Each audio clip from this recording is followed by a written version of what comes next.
Well, I already recorded this, but I'm a dummy, so here we go again. Welcome to part 4 of the Ultimate Fire Emblem Ironman Challenge. Today, I go through Shadow Dragon all the way up through all 4 routes of 3 houses, and it is stupid. Let's not even waste any time here. Let's just go straight into Shadow Dragon.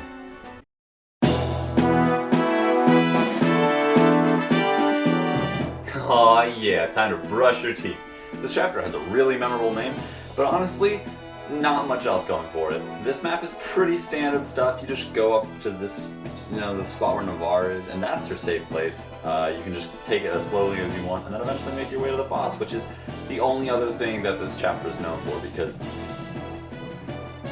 What the fuck? Okay, so this is Hyman. Now, you might first think, this guy doesn't look so tough, but let me just put it in context for you real quick. This guy has 14 strength and 14 speed combined with a hand axe, which means he is going to have enough strength and speed to one-round KO every single one of your characters except for Navarre and Ogma. And if you get really lucky with your Sita, you can probably take a hit with her. But that is it. Everyone else is out of the running. Especially since he has a hand axe, there's literally no way to attack him from 2 range, which just makes him that much more difficult to take care of. I don't know why they decided to make the boss of Chapter 3 so tough, but he is honestly one of the hardest enemies in the entire series. Although, now that I'm thinking about it, with a name like Hyman, I have to imagine that the only way to actually make it through high school is through sheer pectoral concentration, so you know what? It checks out. Now, my strategy to deal with Hyman was to basically just slap a killing edge on Ogma and pray, and that was it. I would throw him in there with a killing edge, end turn, let him get attacked, pray for a critical hit, and then move him out. Have Navarre take a hit for a turn while I heal Ogma, send him back in, rinse, repeat until eventually I got lucky enough to kill him. Which, incidentally, happened pretty quickly. I got decently lucky because it's only like a 15% crit chance, but I made it through the chapter. No deaths for the first time in Shadow Dragon, which means I have now made it through 1 chapter of every single game without losing a unit. Yeah. Now, next chapter begins the fun, because we get access to the prep menu, and that means I can start reclassing, I can start forging, things are gonna get crazy.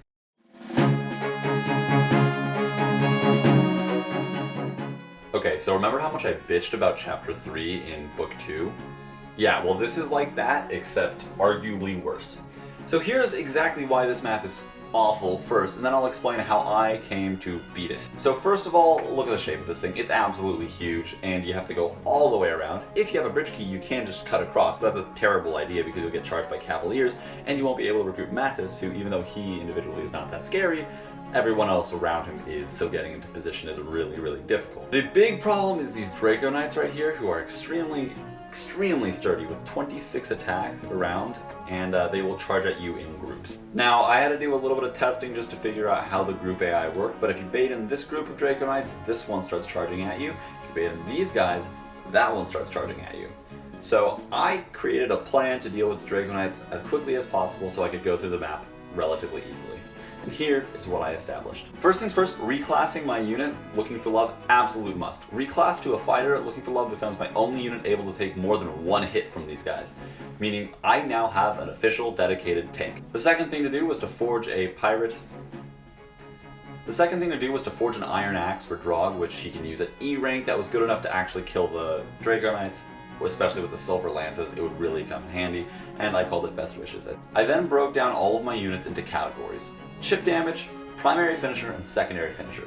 The chip damage were basically people that could go in and attack without getting counterattacked and do a lot of good damage. Lind, Gordon, Ryan, and Warren all fit in this category because they can take a shot with their bow, they can use their magic for it, and they'll be able to do really, really good damage, leaving them in range to be killed by my primary finishers. My primary finishers were people that had high attack but could not attack at 2 range, so they would have to come in and finish off the enemy, but they were still bulky enough that they could survive if they missed. If they missed, I would then go to my secondary finishers, which was just everyone else that could come in and maybe scrape out a kill if I absolutely needed them to. A strategy which worked really, really well. Now, the map itself went pretty smoothly for me, because once I entered into it, I enacted my plan, and everything went to basically how I wanted it to go. I did suffer through 3 resets, however, which sounds really, really bad, but they literally were all due to 5% critical hits. So first of all, Orion got taken down by an 80%, well, 2 80% misses whatever, I should have had another backup plan. Second time around was just me being stupid, so Ryan died twice in my resets. The reason I had to reset was because once I had dealt with the Draco Knight successfully, the Cavaliers come into play. And these guys may be really easy to deal with, but they have a 5% chance to critical hit. And if they get a critical hit, any of your units is dead. And since there's 9 of them, the chances of them getting a critical hit is really, really high. I think that's really frustrating as hell. And it caused me to reset on 2 occasions where Chris got a 5% critical hit. On my final run, everything was going exactly according to plan. I dealt with the Draco Knights, no deaths. I made it to the Cavaliers, choke pointing it up.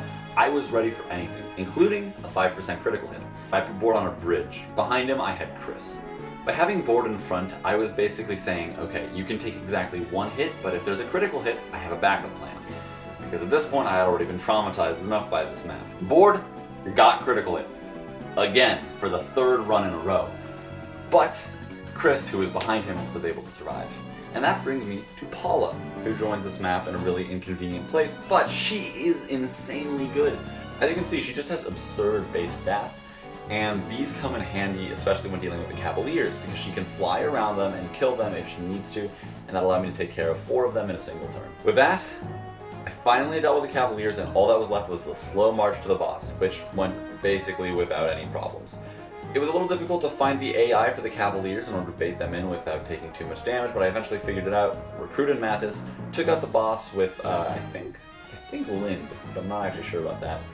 And I promoted Paula. Holy shit, those are ridiculous stats. Now, I didn't spend a lot of time talking about it because I think I just became so jaded to the 5% critical hits, but I did suffer my first loss of this game. So, rest in peace, board, your sacrifice was not in vain.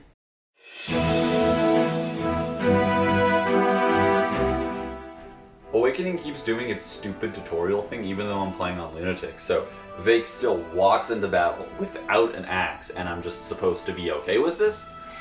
Well, okay. This is the map I'm dealing with, and truth be told, Vake probably shouldn't even be used in the first place. This map is effectively just a Frederick solo for the first half.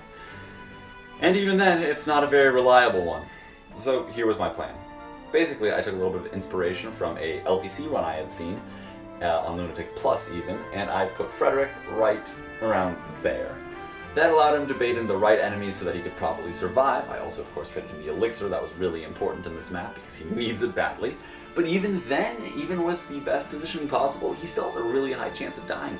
Yeah, well, okay, maybe not really high, but the thing is, he's still relying on misses in order to survive. And that just, it bugs the hell out of me.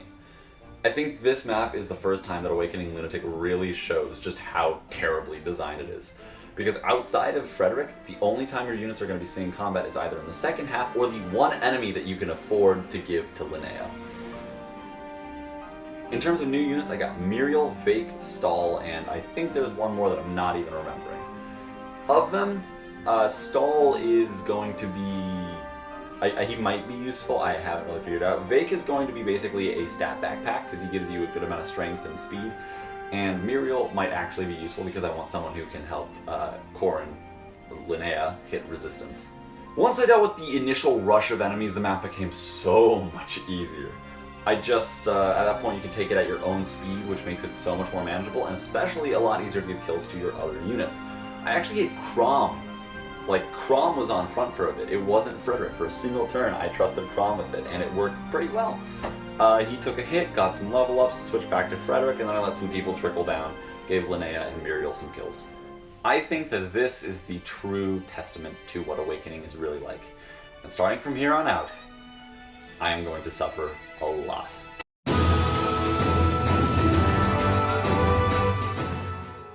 You know what I love about Fates? Having to play through the same map 3 times and literally having nothing important or fun in it. Yeah, this map is great. You gotta level mountains and... Dragon Veins can be used well. This is not one of those maps. This map would just be way better if Dragon Veins were a thing that you could, like... You level mountains in this one, it would just be better if the mountains were already gone. From a map design perspective, it's just so much better. Because you're only using Corrin for combat, you're just slowing the game down unnecessarily. But anyways, I don't even care that much. I beat the map, no problem. In Birthright, I did the exact same thing all over again, except I did it 5 turns faster, because Ken is better than Alice. Yay! Okay, with Revelations, I have to admit there was at least one moment where I had a little bit of fun. And it was when I was talking to Hinoka with John period. Because her line has always been so funny to me. The, "Oh my god, Corin! This can't be a coincidence!" That line is so stupid in the context of a character named like Ken or something, because, oh, right, I forgot, there's only one person named Ken in the entire universe. But I have to give credit to her. With the name like John period, she's completely correct there. And that was it. That was my entire extent of fun in this map. Because honestly, it's even worse with John period, because he is pretty terrible right now. He's not fast enough to double these guys, even with Kaze as a stat backpack, so I can't kill them quickly. And I actually had to use Kaze and Rinka more than I could use my own unit, which is really a sign that you succeeded with your Corrin. If your Corrin isn't your top tier unit, you did well.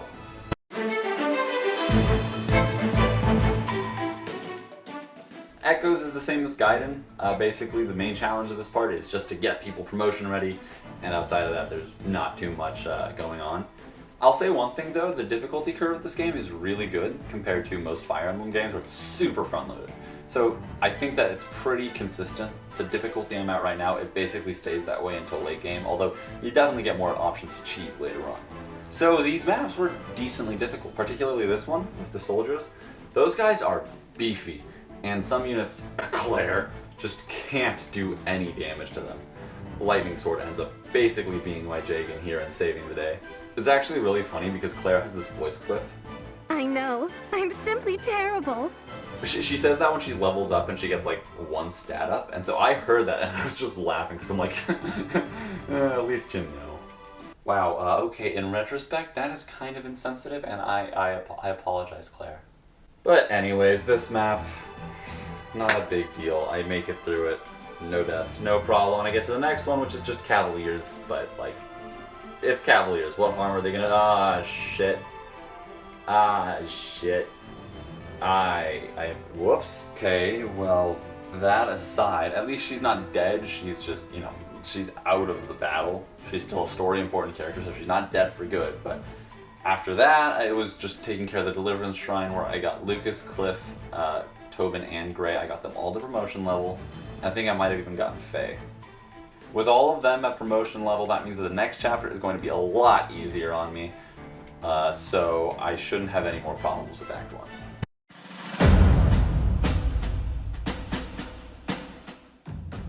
And that brings us to 3 houses. And God, this part has been filled with shitty chapters. Like, you get Book 2, Fire Emblem 12, Awakening, Conquest, like all the Faith routes, and then this one, it was kind of a slog to get through all of it. So this map is just awful. I don't have a great overall picture of it, but basically it's a Fog of War map in a forest, and it's just a combination of things that on its own wouldn't be so bad, but there's a couple of other things that 3 Houses does that makes it so annoying. For one thing, you don't have a good way to extend your range other than by using a torch, but your torch is not very effective in this game compared to other games, and after 3 turns it's gone. The big slap in the face though was these guys. Why? They have a range of 7, okay? Which your torch at max range is going to be, I think, about that much, like 7 or 8.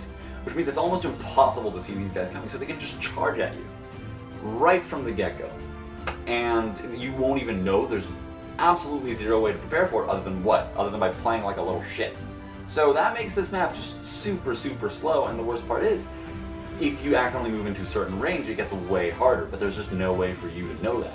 That makes preparing for it really difficult. And especially on my Golden Deer route, I was not well prepared for it at all.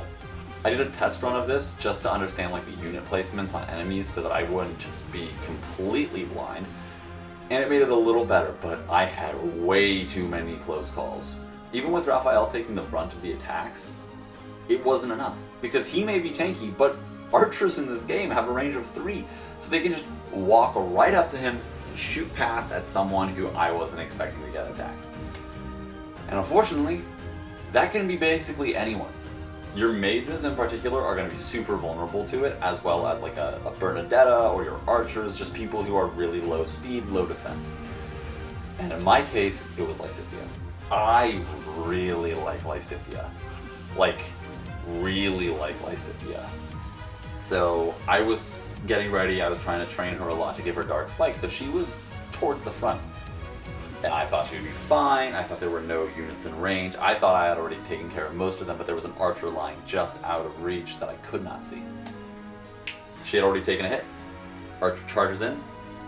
And she survived! Get fucked! Yeah, she dodged like an 80%. She had absolutely no right to dodge. And I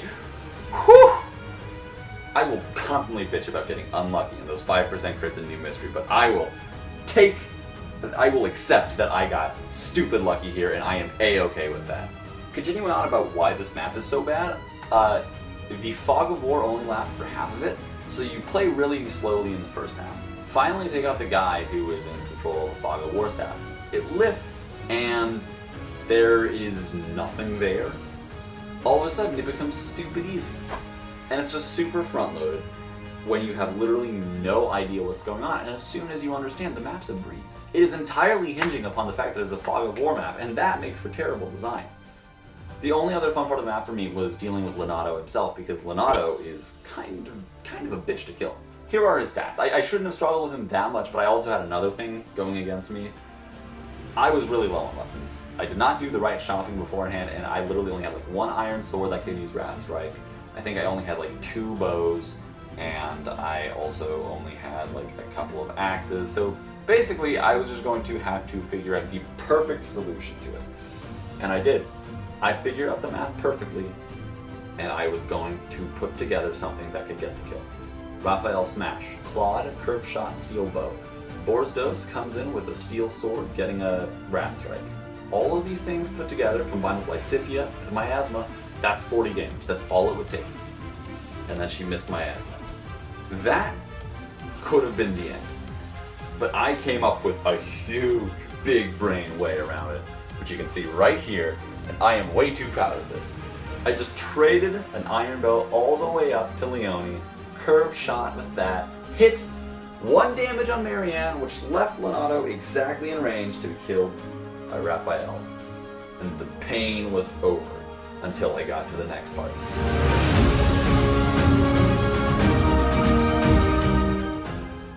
In the Black Eagles route, I was definitely more prepared for it and I played a lot more cautiously, but the main thing is I could actually have a real tank that I could just throw forward and have no concern for my own safety, because Edelgard is just kind of dumb. She is so tanky and has so much HP that just throwing her to the front with a torch basically reveals the entire map without having any risk of death. So that's exactly what I did. Preparing for that made it so much easier, and Linhardt himself with Nosferatu becomes quite a decent tank, and that allowed me to make through the first part, albeit very slowly, quite well. And after that, it was same thing as before, really easy until we get to Leonardo. But I had one thing going for me that I did not in the Golden Deer. See, in between the 2 routes, I actually went ahead and bought the DLC, which gave me access to a set of items, which you can see here how I distributed them, and a new character. The new character in particular comes with a large bullion, which gives me access to more money, which gives me access to more weapons. Combined with the stat boosters, made Leonardo a lot easier of a fight. In the end, I just killed him with Edelgard. She basically did half of his health in a single hit. It wasn't that hard, and that allowed me to make it through this map without a single death. Except, wait a minute, I forgot to mention, during an auxiliary battle, when Caspar had died in the previous part and I brought Bernadetta instead, she got killed. Yeah, I lost Bernadetta to an auxiliary map, and I am only a little bit ashamed.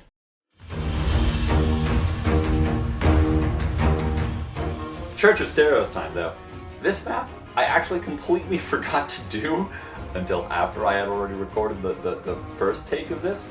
And then I found out literally today that I hadn't actually finished it, so I did that, and it was awful. The Church of Seiros route is my favorite right now, only because it's the one I was messing around with the most. It's basically my shitposting route. I mean, you get things like Ferdinand being my new lord, basically, because the dude is just stupid good. He's fast enough to double people, and he's got crazy strength and defense. And then you got like, I'm gonna make Linhardt an armored axe fighter. I'm gonna make Petra an armored brawler. I'm gonna make Sylvain my uber noble. I'm probably gonna make like Bernadetta a healer or something. All of these things that are just very out there, you know, that shouldn't exist. But I'm gonna have fun with it because by this point, I already am prepared for the map. Usually. As I forgot to do it for about 10 days, I kind of forgot how this map worked, and it almost went very, very badly. Almost being the key word. See, Bork did get killed at one point.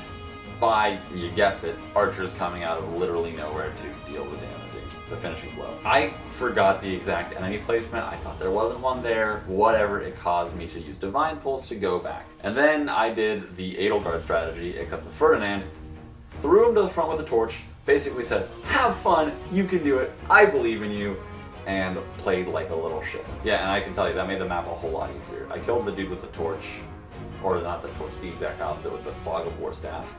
And then I moved onwards to Leonardo, taking it slowly, bit by bit, and getting a lot of kills to evenly distribute things.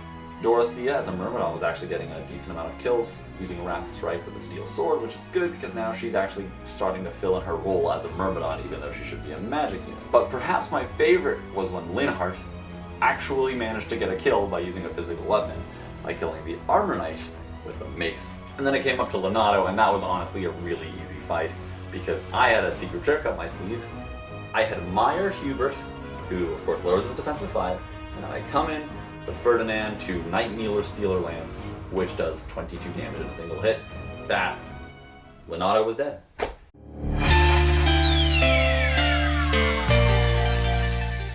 And GBC Emblem brings us home yet again. This map is stupid.